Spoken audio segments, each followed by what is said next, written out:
Hey everyone, it's Mike with the Expert Suck Sports Betting Podcast, and I am back for the Thursday night NFL showdown between the Las Vegas Raiders and the Denver Broncos. Here in Denver, I always like to call it Mile High Stadium. It's what I'm used to, it's what we know. This is the $5 entry in DraftKings 70K huddle. You can see 50,000 like usual, salary cap 8,300 per player, captain mode. I do like to see the payout structure as usual. You can see right here, payout structure.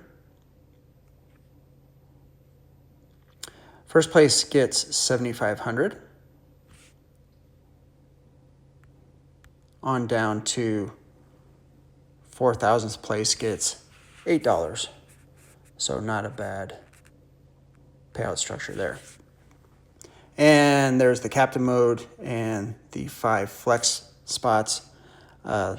This game, the Broncos are favored by 9.5, so they have to win by 10 to cover the spread. The over-under for the game is set at 42.5 total points between the two teams. So if you look at that, you would expect a 26-16 type game with the Broncos winning and covering.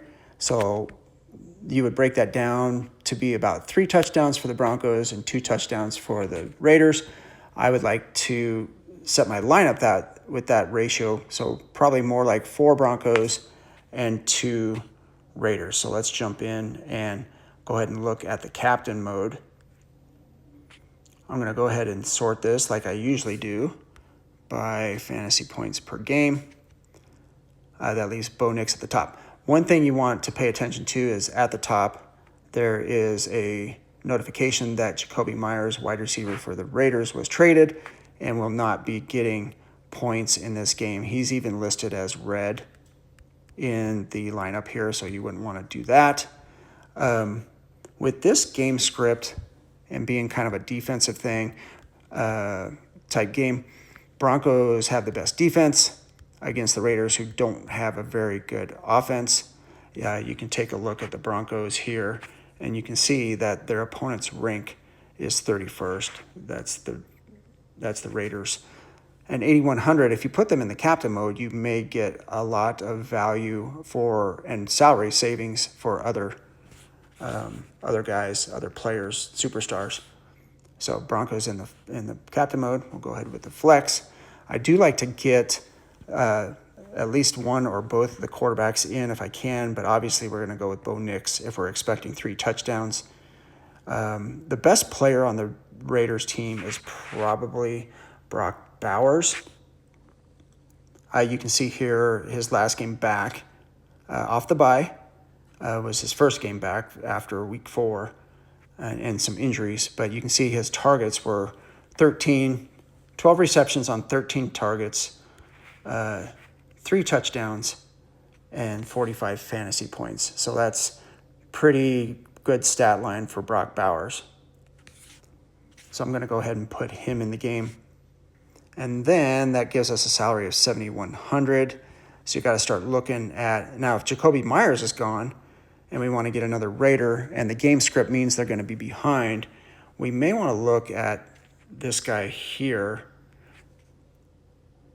Trey Tucker. Might be the next best wide receiver.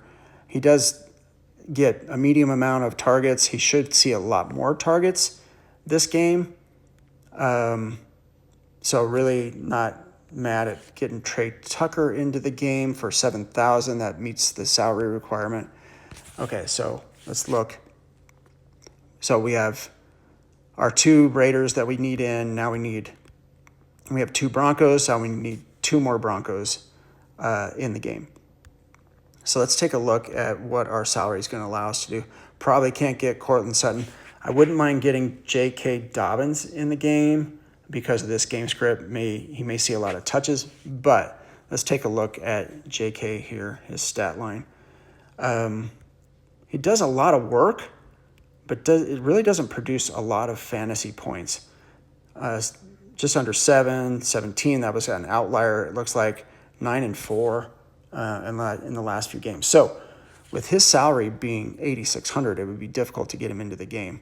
So let's look at more of somebody that's close to him, but with lower salary.